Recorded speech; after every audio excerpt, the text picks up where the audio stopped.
तुमच्यात पण पालेभाज्या खाण्यासाठी लहान मुले नखरे करत असतील तर हे आलू पालक पराठे एकदा नक्की बनवून बघा. त्यासाठी कढईमध्ये थोडं पाणी गरम करायला ठेवलं. पाणी गरम झाले की यामध्ये पालकाची पानं घातली.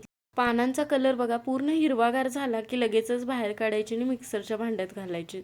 सोबतच मी 4 लसूण पाकळ्या, थोडेशा आल्याचे तुकडे आणि 1-2 हिरव्या मिरच्या घालून बारीक वाटून घेतलं. गरज वाटली तरच थोडंसं पाणी घालून वाटून घ्या. आता 1.5 कप गव्हाच्या पिठामध्ये थोडासा ओवा, थोडंसं मीठ घालून मिक्स करून यामध्ये पालकाची प्युरी घातली आणि छान मळून घेतलं. आता आतलं स्टफिंग तयार होईपर्यंत पीठ झाकून ठेवलं. त्यासाठी 2 उकडलेले बटाटे हाताने कुस्करून घातले. यामध्ये आता बारीक चिरलेली कोथिंबीर, 1.5 चमचा ठेचलेले धने, 1 चमचा गरम मसाला, 1.5 चमचा लाल तिखट, अर्धा चमचा आमचूर पावडर, चवीप्रमाणे मीठ घालून छान मिक्स करून घेतले.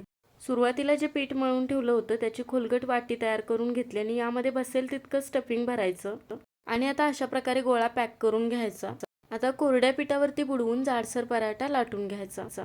खरं सांगायलो हे पराठे लहान मुलं सुद्धा आवडीने खातात, इतके चटपटीत होतात. इथं तवा चांगला गरम झालाय, यावरती पराठा भाजून घेऊया. दोन्ही साईडनं तूप लावून खरपूस असा पराठा भाजून घ्यायचा. आमचं बाळ आता 3 वर्षांचं आहे, त्याला हा पराठा दिला, त्याने खूप आवडीने खाल्ले आणि पराठा फुगला सुद्धा बघा आणि मस्त चटपटीत असे पराठे तयार झाले. तुम्ही सुद्धा तुमच्या मुलांना नक्की हे पराठे बनवून द्या. चला, अजून रेसिपीज बघण्यासाठी लाईक आणि फॉलो करा.